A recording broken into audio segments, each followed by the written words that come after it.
दिसंबर की ठंड अपनी पूरी शबाब पर थी। उत्तर भारत का एक छोटा सा मोहल्ला कविनगर सर्द हवाओं से कांप रहा। सुबह की धुंध ऐसी थी कि सामने खड़ा आदमी भी नजर न आए। इसी मोहल्ले में रहता था विक्रम, जिसकी उम्र 45 के आसपास थी। वो बड़ा ही मेहनती मगर हालात का मारा था। उसके परिवार में उसकी पत्नी सीता, 2 बच्चे पिंकी, गोलू और बूढ़ी अम्मा सुमित्रा रहती थी। प्रज्ञा सुबह सुबह अंगीठी सुलगा रही थी। अरे विक्रम, आज तो ठंड ने हद ही कर दी। देखो तो इसी जैसे अंगीठी भी जम गई हो। क्या करें सीता, ठंड तो ऐसे पड़ रही है जैसे हमसे कोई दुश्मनी निभा रही हो। वहीं झोपड़ी के एक कोने में अम्मा रजाई को कसकर ओढ़े खाट पर बैठी थी। हे भगवान, हमारे जमाने में भी ठंड पड़ती थी, पर ऐसी नहीं। अब तो हड्डियों में घुस जाती है सारी ठंड। अब समझ आया कि क्यों ठंड पड़ते ही लोग बुढ़ापे में टपकने लगते हैं। सुबह बाहर काफी कोहरा था और अब नेहा स्कूल जाने को तैयार हो रही थी, लेकिन उसकी ऊनी स्वेटर जगह जगह से फटी हुई थी, जिसमें कई छेद हो रखे थे। ये देख उसकी माँ बोली, बेटी आज बाहर बड़ी ठंड है और तेरी स्वेटर में भी छेद हो रखे हैं। ऐसा कर तू आज स्कूल जाना रहने दे। नहीं माँ, आज तो स्कूल में सेंटा क्लॉज आने वाले हैं, वो सबके लिए गिफ्ट लाएंगे, तो आज तो मैं जरूर जाऊंगी। क्या पता वो मेरे लिए भी कोई गिफ्ट लाए हो। अगर सेंटा आएंगे ना तो मैं उनसे एक रजाई मांग लूंगी, ताकि हम सबको रात को ठंड में सोना न पड़े। ये सुनकर प्रज्ञा हल्की सी मुस्कान दबा गई। हाँ बेटिया, सेंटा आएगा, जरूर आएगा। प्रज्ञा ने अपनी बेटी को दिलासा दिया और उसे वहाँ से भेज दिया।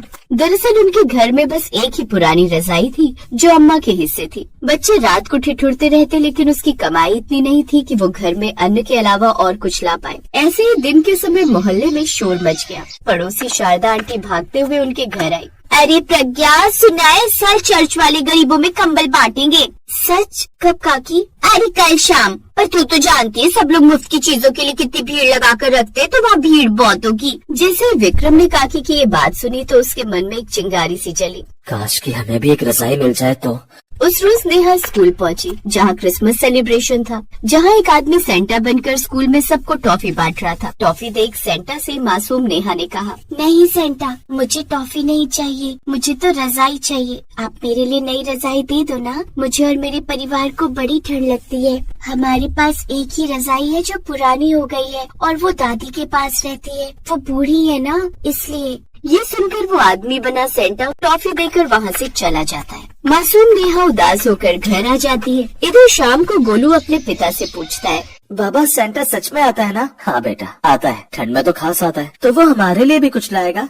विक्रम कुछ नहीं बोला। विक्रम, बच्चों को ठंड लग रही है, अगर इस साल भी रजाई नहीं मिली तो? मैं कोशिश करूंगा कुछ न कुछ जुगाड़ लगाने की, लेकिन बाकी चीजें तुम भगवान पर छोड़ दो। ऐसे ही रात गहरी हुई। हवा सीटी बजाती हुई खिड़कियों से टकराने लगी। गोलू ठंड से कांपते कांपते जाग गया। माँ, ठंड। प्रज्ञा ने उसे अपने पास खींच लिया, लेकिन एक ही रजाई में 4 लोग कैसे समाते। अम्मा ने धीरे से कहा, बहू ये लो, बच्चों को रजाई दे दो, मैं पुरानी शॉल से काम चला लूंगी। नहीं अम्मा, आपको ठंड लग जाएगी। मेरी हड्डियाँ अब ठंड सहने की आदी हैं और इन बच्चों को इसकी ज्यादा जरूरत है। ये सुनकर विक्रम की आंखें भर आईं। उस रात उसे ठीक से नींद ही नहीं आई। फिर अगली सुबह क्रिसमस था, जिसके चलते नेहा की स्कूल की छुट्टी थी। फिर सुबह होते ही विक्रम चर्च की ओर निकल पड़ा। रास्ते में ठंड ऐसी थी कि सांस से भाप निकल रही थी। वहाँ पहुँचा तो उसने देखा कि लंबी कतार लगी हुई थी। विक्रम पीछे भीड़ में खड़ा था। सबको मिलेगा, धक्का मुक्की मत करो। लेकिन विक्रम लाइन में लगा रहा। फिर घंटों बाद उसकी बारी आई। भाई आज कंबल खत्म हो गए। भाई घर में बच्चे हैं, माफ करना, जिनके नसीब में था उन्हें पहले ही मिल गया। अब उदास होकर विक्रम खाली हाथ घर की ओर लौट पड़ा। रास्ते में ठंड और बढ़ गई थी, मानो उसे चिढ़ा रही हो। आप आ गए जी, क्या हुआ, कंबल नहीं लाए? हमारी किस्मत ही खराब है सीता। फिर शाम को मोहल्ले में बच्चों का कार्यक्रम था। एक नौजवान सेंटा की ड्रेस पहन कर आया। नेहा और गोलू भीड़ में खड़े थे, उनकी आंखें चमक रही थी। सेंटा ने बच्चों में टॉफी बांटे, जिसे लेकर वो घर आ गए। नेहा ने घर आकर, माँ ये सेंटा टॉफी देकर क्यों जाते हैं? मैं कब से उनसे रजाई मांग रही हूँ, क्या वो रजाई लेकर नहीं आएंगे? हमें कितनी ठंड लगती है। पता नहीं बेटी, अब तो बस हम उम्मीद कर सकते हैं, क्या पता इस बार सेंटा हम गरीबों की भी सुन ले। फिर जैसे जैसे शाम होने लगी, ठंड और ज्यादा बढ़ती गई। उस रात हवा में बर्फ से चुभन थी, जिससे अम्मा को खांसी शुरू हो गई। सीता, अम्मा की हालत ठीक नहीं लग रही। काश एक और रजाई होती तो माँ जी को ये पुरानी इस छेद वाली रजाई में गुजारा नहीं करना पड़ता। फिर प्रज्ञा ने अम्मा को काढ़ा बना कर दिया, जिससे उन्हें थोड़ी गर्माहट मिली। विक्रम और प्रज्ञा अब ठंड में बैठकर अपनी किस्मत को कोस रहे थे। मुझे लगता है ये सर्दियाँ भी हमारे बिना रजाई के ही कटेंगी। तभी अचानक दरवाजे पर दस्तक हुई। इस वक्त कौन होगा जी? घबराओ नहीं, मैं देखता हूँ। फिर विक्रम ने दरवाजा खोला। सामने वही सेंटा खड़ा था। जी आप कौन? सेंटा माय चाइल्ड, तुम्हारी हर मुसीबत का हल लेकर आया हूँ, ये लो रजाई। सच सच कहिए कौन है आप? तभी उसने अपनी दाढ़ी हटाई। वो कोई और नहीं बल्कि वही स्वयं सेवक था जो चर्च में कंबल बांट रहा था। साहब आप भाई माफ करना, आज तुम्हारा चेहरा याद आ गया। ये लो एक नई रजाई तुम्हारे लिए। रजाई? आप तो सचमुच हमारे सेंटा निकले। नहीं भाई, सेंटा तो ठंड होती है, वही हमें एक दूसरे की याद दिलाती है। प्रज्ञा ने रजाई थाम ली जैसे कोई खजाना हो। वो काफी बड़ी और भारी रजाई थी जिसकी गर्माहट काफी अच्छी थी।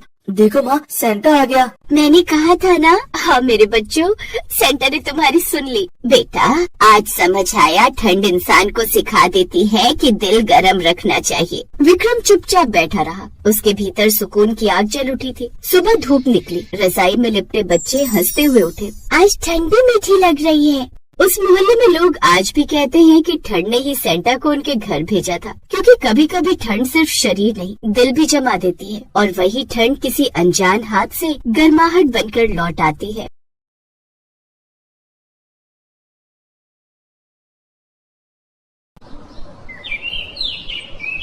सुमित ठंड में कांपता हुआ घर के अंदर आता है और आते ही अपनी पत्नी साधना से कहता है, साधना जल्दी से लकड़ी जला दो, बहुत ज्यादा ठंड लग रही है। आज तो मालिक ने मानो खून ही चूस लिया हो। बहुत ज्यादा थक गया हूँ, ठंड से हाथ पैर काम ही नहीं कर रहे। अजी लकड़ी कैसे जला दूं जब घर में जलाने के लिए लकड़ियाँ ही नहीं है। आज पिताजी की तबीयत सुबह से बहुत ज्यादा खराब है। मैंने उन्हें कई बार बोला है कि ठंड में ठंडे पानी से ना नहाया करे, लेकिन वो मेरी एक नहीं सुनते। बीमार होने के कारण आज वो लकड़ियाँ लेने गए ही नहीं। पुराने जमाने के लोगों को जितना भी समझा लो, ये समझते ही नहीं है। अरे हम गरीब हैं तो क्या हुआ, हमारे घर में चूल्हा है और हम लकड़ी से आग जलाकर पानी गर्म करके नहा तो सकते हैं ना। लेकिन पिताजी तो सुनते ही नहीं। इस कड़कड़ाती ठंड में ठंडे पानी से नहाना उनकी सेहत के लिए कितना खतरनाक है, ये बात उनकी समझ में क्यों नहीं आती। हर साल यही परेशानी होती है। सुमित भी अपने पिता मनीष की चिंता कर रहा होता है कि तभी मनीष वहाँ पर आते हैं और सुमित से कहते हैं, अरे सुमित बेटा, इतनी चिंता मत कर मेरी। ये सर्दी जुकाम तो कुछ दिनों में ठीक हो जाएगा। तेरा बाप बहुत सख्त जान है, इतनी जल्दी उसे कुछ नहीं हो सकता। ये तो मेरी तबीयत खराब देखकर बहू ने मुझे लकड़ियाँ लेने के लिए जाने ही नहीं दिया।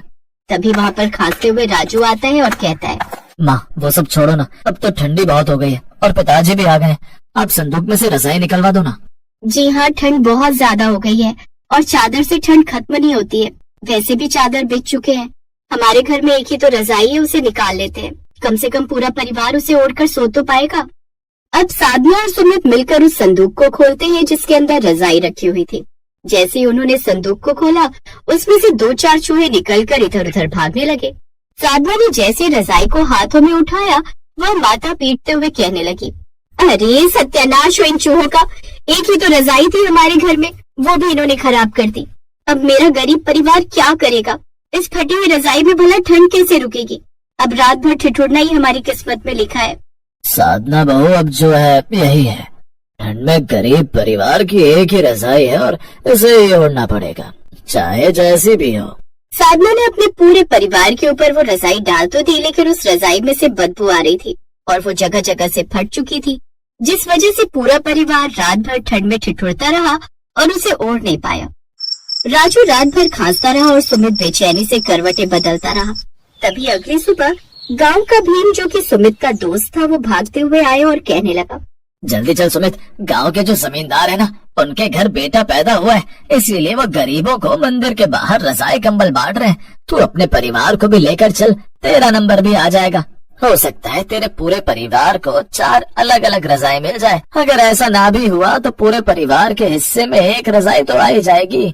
सुमित ये बात सुनकर बहुत ज्यादा खुश हो जाता है और उसके बाद वो अपने पूरे परिवार को लेकर जहाँ जमींदार जी मंदिर के बाहर रजाई कंबल बांट रहे थे वहाँ पहुँच जाता है, जिसके बाद पूरा परिवार ठंड में लाइन में लग जाता है। लेकिन मौसम की मार थी या प्रकृति का अत्याचार कि तभी जोरों से बारिश होने लगती है और उसका पूरा परिवार बारिश में भीगने लगता है।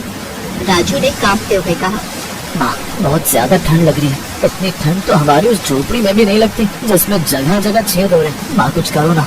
बेटा बस थोड़ा सा इंतजार कर ले, जैसे ही हमारा नंबर आ जाएगा हम रजाई लेकर यहाँ से चले जाएंगे और उसके बाद उस रजाई के अंदर हम आराम से सोया करेंगे। वो लोग काफी देर तक बारिश और ठंड में खड़े रहते हैं और जब तक उनका नंबर आता है किस्मत से एक ही रजाई बचती है और जमींदार वो रजाई सुमित के परिवार को दे देता है। राजू बहुत ज्यादा खुश था और अपनी झोपड़ी में उस रजाई के साथ आकर वो अपनी माँ से कहता है, माँ, अब हमें किसी भी तरह की कोई परेशानी नहीं होगी और हमारा पूरा परिवार एक रजाई के अंदर सोया करेगा तो हमारी ठंड बहुत आराम से निकल जाएगी, क्योंकि रजाई बहुत गर्म जो है। हाँ मेरे बच्चे, तूने बिल्कुल ठीक कहा। अब हमें किसी भी तरह की कोई परेशानी नहीं होगी। भगवान का साथ है हमारे पास और ये गर्म रजाई। पूरा परिवार अब बहुत ज्यादा खुश था और उस रात को पूरा परिवार ठंड में एक रजाई के अंदर बहुत ही आराम से सोता है। सबको बहुत ही सुकून की नींद आती है। सुबह जैसे ही साधना उठती है तो वो सुमित को काम पर जाने के लिए उठाती है। अजय उठ जाइए, सुबह हो गई, आपको काम पर नहीं जाना है क्या? इतना आलस करना भी अच्छा नहीं होता है। अरे साधना, सोने दो, बहुत दिनों के बाद तो इतनी गर्मी में नींद आई है, सोच रहा हूँ छुट्टी कर लूँ। छुट्टी करने के बारे में बिल्कुल भी मत सोचिए। अगर आप छुट्टी करते हैं तो आपकी तनख्वाह कटती है और हमारे राजू की पढ़ाई में दिक्कत आती है, फिर पिताजी की दवाइयों का भी तो देखना है। चुपचाप उठ जाइए और काम पर जाइए, वरना मैं इस रजाई पर पानी डाल दूंगी और उसके बाद वो हफ्ते भर तक नहीं सूखेगी। सुमित ये बात सुनकर डर जाता है और चुपचाप उठकर काम पर चला जाता है। वहीं मनीष दोपहर में लकड़ियां काटने चला जाता है। राजू स्कूल गया हुआ था और साधना ने सोचा अभी तो घर पर कोई भी नहीं है, क्यों ना मैं अपनी नई रजाई को थोड़ी देर धूप लगने के लिए धूप में डाल दूं, इस बहाने ये थोड़ी ठीक हो जाएगी। वैसे भी इतनी मेहनत से मिली है, थोड़ी देर धूप में रहेगी तो इसकी नमी दूर हो जाएगी और ये और भी आरामदायक लगेगी। साधना ये बोलकर अपनी रजाई को बाहर रस्सी पर धूप में डाल देती है ताकि उस पर थोड़ी सी धूप लग जाए और वो ठीक हो जाए और साधना घर के काम करने लगती है। थोड़ी देर के बाद राजू आ जाता है और उसका भी खेलने की वजह से रजाई पर ध्यान नहीं जाता और सुमित आकर खाना खाता है और वो भी रजाई के बारे में नहीं पूछता। रात के समय जब सोने की बारी आती है तो मनीष ने कहा, अरे बहू, रजाई कहाँ है? हमारी रजाई तो लाओ, उसके बिना तो हमें नींद नहीं आएगी। वैसे भी वो रजाई कहीं नजर नहीं आ रही। पिताजी, मैंने वो रजाई धूप में रख दी थी ताकि वो थोड़ी ठीक हो जाए, मैं भी लेकर आती हूँ। साधना जैसे ही बाहर उस रजाई को देखने के लिए जाती है तो उसे वो नजर नहीं आती। ये देखकर वो बहुत ज्यादा घबरा जाती है और जोरों से चीखती है। उसके चीखने की आवाज सुनकर उसका पूरा परिवार बाहर आता है और सुमित कहता है, क्या बात हो गई है साधना, तुम इस तरह चीख क्यों रही हो? सब कुछ ठीक तो है ना? कुछ भी ठीक नहीं है जी, देखो ना हमारी रजाई चोरी हो गई। ठंड में पूरा परिवार एक रजाई का इस्तेमाल कर रहा था, अब हम क्या करेंगे? साधना बहुत रोती है लेकिन उन लोगों को वो रजाई नहीं मिलती। मनीष, सुमित और राजू जगह जगह जाकर उस रजाई को ढूंढने की कोशिश करते हैं लेकिन वो सब नाकाम होते हैं। अब पूरा परिवार ठंड में ठिठुर रहा होता है और सुमित कहता है, क्या जरूरत थी साधना तुम्हें वो रजाई धूप में रखने की? वैसे भी नई रजाई को धूप में कौन रखता है? तुम्हारी वजह से देखो आज हमारा परिवार फिर से ठंड में ठिठुर रहा है और हमारे पास कोई रास्ता नहीं है। हम तो फिर भी गुजारा कर लेंगे, लेकिन राजू का क्या होगा? जी मुझे क्या पता था कि इस घर में इंसानों से ज्यादा चोर रहते हैं, जिसे इस गरीब परिवार पर थोड़ा भी तरस नहीं आएगा और वो ऐसा काम करेंगे। मेरी एक छोटी सी गलती ने आज हमें फिर उसी पुरानी भयानक ठंड के हवाले कर दिया है। पूरा परिवार ठंड में तड़प रहा होता है कि तभी जमींदार वहाँ पर आता है और कहता है, अरे सुमित, कैसा तो? और तुम सब लोग इतना परेशान क्यों नजर आ रहे हो? आपको क्या बताएं जमींदार जी, पूरे परिवार में ठंड से बचने के लिए एक ही रजाई थी, वो भी आपने दी थी। आज वो रजाई भी बाहर से चोरी हो गई, अब हमारा क्या होगा? जमींदार ने हंसते हुए सुमित से कहा, सुमित, लगता है तेरा भाग्य उतना भी बुरा नहीं है जितना तू सोचता है। मैंने पूरे गांव में रजाई और कंबल बांटे थे, लेकिन सिर्फ तेरा परिवार था जिसे एक ही रजाई मिली थी। और फिर जब और रजाइयां मैंने मंगवा ली तो सोचा तेरे हिस्से की बची हुई 3 रजाइयां तुझे घर पर आकर दे जाता हूँ। ये बात सुनने के बाद गरीब परिवार के चेहरे पर चमक आ जाती है, क्योंकि उन्हें उम्मीद की एक नई रोशनी मिली थी। जिसके बाद जमींदार अपने आदमी को आवाज लगाता है और उसका आदमी 3 रजाई लेकर आता है। अरे वाह, जमींदार जी तो बहुत अच्छे हैं। अब हमारे घर में 3-3 रजाई है और अब हम लोगों को ठंड नहीं लगेगी। जमींदार भी प्यार से राजू के सर पर हाथ रखता है और खुशी खुशी वहाँ से चला जाता है। जिसके बाद राजू के परिवार को अब कोई भी दिक्कत नहीं हुआ करती थी। सुमित सारा दिन मेहनत करता और रात में उसका परिवार आग जलाकर रजाई में बैठा करता था। सुमित अब अलग रजाई में सोया करता और राजू अपनी माँ साधना के साथ एक रजाई ओढ़ता और मनीष एक अलग रजाई में सोया करता था। लेकिन साधना ने कभी भी वो पुरानी रजाई जो चूहे ने कुतर दी थी उसे फेंका नहीं और हमेशा संभाल कर रखा। एक याद की तरह वो रजाई उन्हें हमेशा उस मुश्किल समय की याद दिलाती थी जब एक छोटी सी रजाई में उनका पूरा परिवार